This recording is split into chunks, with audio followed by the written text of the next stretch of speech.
সোহিনী নামের এক তরুণী তার বন্ধুদের সঙ্গে বেড়াতে গিয়েছিল এক নির্জন জঙ্গলে। সন্ধ্যা নামার আগেই তারা ফিরতে চেয়েছিল, কিন্তু পথ হারিয়ে ফেলায় রাত হয়ে যায়।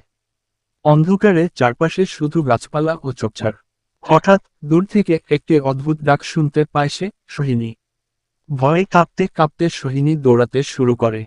যতই দৌড়ায় ততই মনে হয় যেন ডাক তাকে অনুসরণ করছে। এক সময় সে একটি পুরনো, ধ্বংসপ্রাপ্ত মন্দিরের সামনে এসে দাঁড়ায়।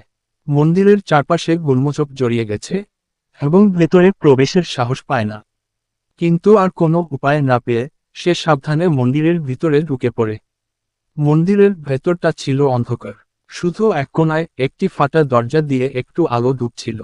সোহিনী সেই দিকে এগিয়ে যায়। দরজাটা ঠেলে খুলতেই সে চমকে ওঠে। ভিতরে একটি খাটের উপর শুয়ে ছিল একটি কালো কাপড়ে ঢাকা বস্তু। সোহিনীর গা শিউরে ওঠে। সে ধীরে ধীরে কাপড়টা সরিয়ে দেয়। এমন জিনিস সে জীবনে কখনো দেখেনি। একটি শরীর, কিন্তু মানুষের মতো নয়।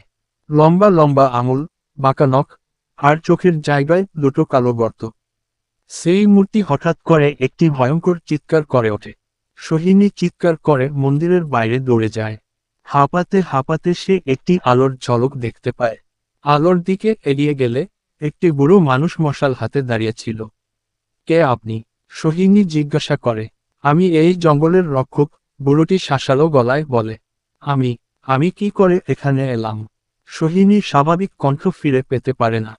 তুমি অন্ধকারের ডাকে এসেছিলে, বুড়োটি বলে। এই জঙ্গলে অন্ধকারের একটি রহস্য আছে, যেটা মানুষকে ডাকে। সোহিনী বুঝতে পারে সে একটি ভয়ঙ্কর জায়গায় এসে পড়েছে। বুড়োটি তাকে সতর্ক করে দেয়, তুমি যদি এখান থেকে বাঁচতে চাও, তাহলে অন্ধকারের ডাকে সাড়া দেবে না। সোহিনী বুড়োর কথা শুনে দ্রুত সেখানে থেকে চলে আসে। পরদিন গ্রামবাসীরা তাকে উদ্ধার করে। সোহিনী আর কখনো সেই জঙ্গলে পা রাখেনি। গল্পটি আমাদের শেখায়, অন্ধকারের ডাকে সাড়া না দেওয়াই ভালো। কখনো কখনো কিছু রহস্য